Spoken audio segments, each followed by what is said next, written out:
ఈ రోజే డౌన్లోడ్ చేయండి. మీ ఫేవరెట్ షోస్ చూడండి. ఈ కష్టం నుంచి మీ కుటుంబం రక్షించబడాలి అంటే మీ ఇంటి నుంచి ఎవరో ఒకరు నేను చెప్పబోయే మహా కఠినమైన పూజ చెయ్యటానికి ముందుకు రావాలి. స్వామి, పూజ ఎంత కఠినమైనా చేయడానికి నేను సిద్ధం. మా అత్తయ్య గారు తిరిగి నవ్వుతో ఇంటికి రావాలి. అందుకు నేను నా ప్రాణాన్ని ఇవ్వడానికైనా సిద్ధం స్వామి. ఏం చేయమంటారో చెప్పండి. నేను చేయాల్సిన పూజ ఏంటి? ఈ పూజ పేరు వాహన పూజ.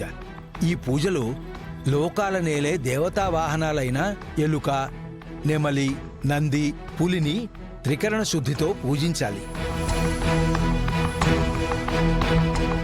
వాహనాలకి పూజ చేస్తే ఫలితం ఉంటుందా స్వామి? మంచి ప్రశ్న. ఫలితం ఉంటుంది తల్లి. నేను చిన్న కథ చెబుతాను, విను. నిత్యం దేవతారాధనతో తమ వాహనాలైన ఈ ఎలుక, నెమలి, నంది, పులి తదితరాలు ఆ పరమశివుడి చెంతకు వెళ్ళి, స్వామి, మేము యుగయుగాలుగా మీ సేవకే అంకితమై ఉన్నాము. మరి మా కోసం మీ చెంతనున్నామన్న ప్రత్యేక గుర్తింపుని ప్రసాదించండి తండ్రి అని వేడుకున్నాయట. అప్పుడు ఆ పరమశివుడు సతీ సమేతంగా తథాస్తు అని వరమిచ్చారట. ఎవరైతే మిమ్మల్ని ప్రత్యేకంగా పూజించి మీ మనసుకు తృప్తిని కలిగిస్తారో అట్టివారి కోరికలను మేము తప్పకుండా నెరవేరుస్తామని అన్నారట. ఈ కథ పురాణాల నుంచి ప్రాచుర్యంలో ఉంది. కాబట్టి తల్లి, నీవు గనక ఈ పూజ చేసినట్లయితే మీ అత్తయ్య గారు బ్రతుకుతారమ్మా.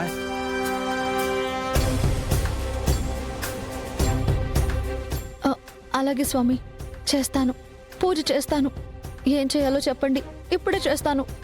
పూజను మడిబట్టలతో మొదలు పెట్టడం మొదటి నియమం. వెళ్ళి స్నానం ఆచరించి రా. అలాగే పంతులు గారు. మంచిదమ్మా.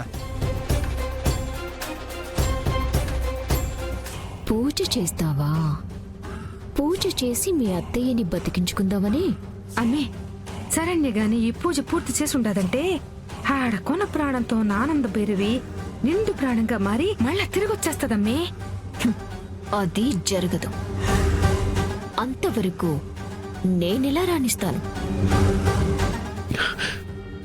శరణ్య, ఇక్కడేం చేస్తున్నావు? ఏవండి, అది అది